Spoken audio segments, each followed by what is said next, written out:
where you were born, and I am a survivor. So, whenever you're ready. Okay, my name is Renee Joff. I was born in Antwerp, but grew up in Paris, and I am a survivor.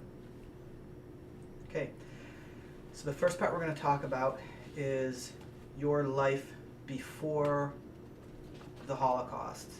That would be your experiences at school. Talk to me about your family, your job, if you had any jobs.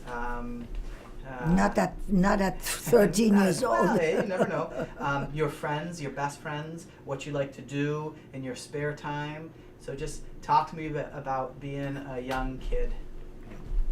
I grew up in Paris with my family, my father, my mother, and a younger sister. We had a very normal and very pleasant life. We went to school, obviously, and met with friends. What I liked to do a lot was ice skating. We took the subway on Saturday morning, an hour on the subway to go to an ice skating rink, which was a pool that they froze, outdoor pool which they froze for the winter. My sister did the same thing. And we went also swimming because my mother insisted we should know how to swim. So in Paris, you go to a private pool where you learn how to swim.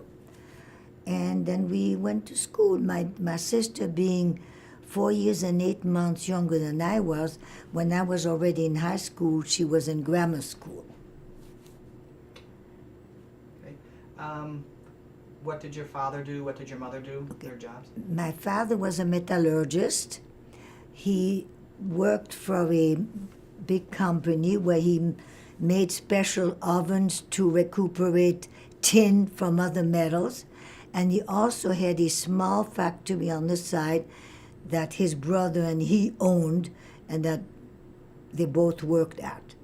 My mother was a housewife, and that's about all. In school, what were your favorite subjects? My favorite subject was foreign languages and history. But in France, in those days, you had to have everything. So even though you were divided in science, letters, and arts, so even though I didn't want sciences, I still had to have 6 years of math and of physics and geometry. But I had Latin for 7 years and English. Now, I was going to take a second language, which was Spanish. But in 1931, when the war broke out, they were afraid to have too many students at one time in the schools because they remembered World War I.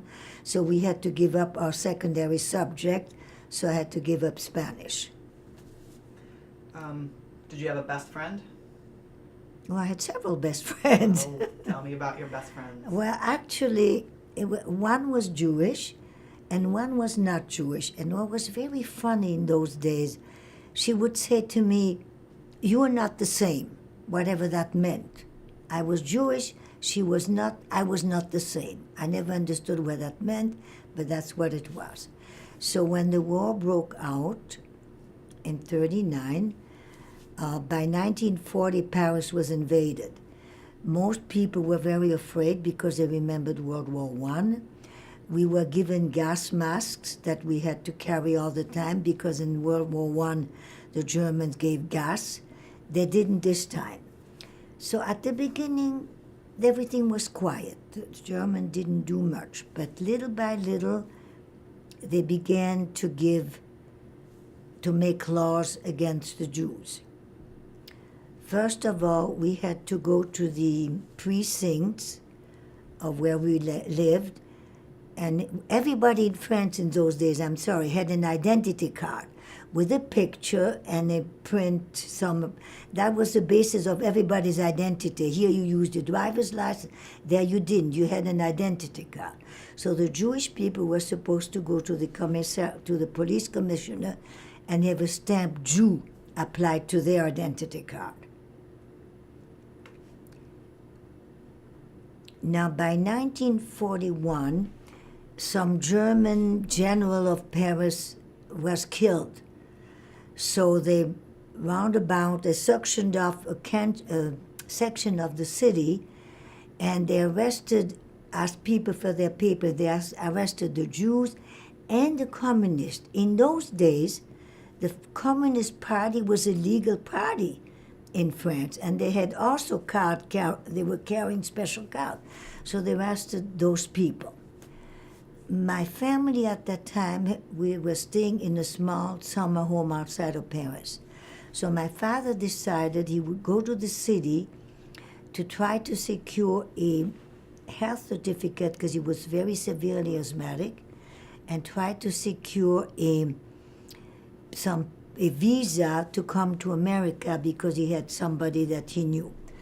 So against everybody's advice, he went to the city, and after they had done what they were going to do, they came back to the summer home, and as they came out of the subway at the bus station, some police asked papers. They showed their papers. His was with Jew on it. In those days, they didn't arrest the women or children yet, so they took my father away, let my mother go.